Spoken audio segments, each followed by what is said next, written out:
जेवढी आमची विक्री आहे त्याप्रमाणे आम्ही डेली जेवढा माल विकतो तेवढाच माल बनवतो. एक्सेस माल म्हणून तेवढाच नाही. त्यामुळे काय आम्ही रोजच्या रोज माल बनवून रोजच्या रोज विकतो.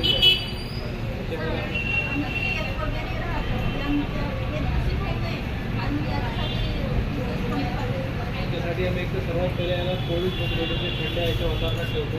याच्यानंतर आम्हाला दुसरी गाडी जर एखादा एक्सेस आहे याच्या व्यतिरिक्त आम्ही 4-5 दिवस दुसरा मायनस टेम्परेचरचा फ्रीज आहे त्याच्यात ठेवतो. कारण त्याच्यात जर उष्णता वाढली तर फंगल इन्फेक्शन होऊ शकते. फंगल होऊ नये म्हणून ते थंडाच्या ठेवतो आणि त्याला बाहेर उष्णता ठेवत नाही. आणि कस्टमरला एक सांगतो की मुख्य काळजी घेतो आणि जाऊन पुन्हा फ्रीजमध्ये टाकतो म्हणजे याच्यामुळे तो खराब होणार.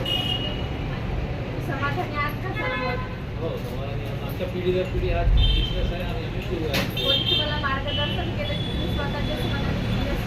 काही आम्ही मार्गदर्शन घेतलेलं आमचे जे जुने लोक आहे पिढी दर पिढी चालवणारे आणि ॲडव्हान्स टेक्नॉलॉजीनुसार आम्ही गुगल आहे किंवा यूट्यूब आहे याच्यावरून आम्ही सर्च करतो आणि नवीन नवीन इन्फॉर्मेशन आमचे गुजरातला, दिल्लीला, महाराष्ट्रात भरपूर ठिकाणी एक्झिबिशन होतात.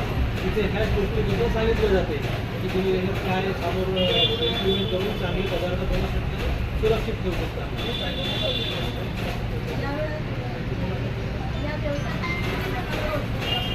आता 6 लोक आहेत जवळपास. लेडीजचा 3 लोकांचा स्थान आहे, जेंट्सचा 3 लोकांचा स्थान आहे.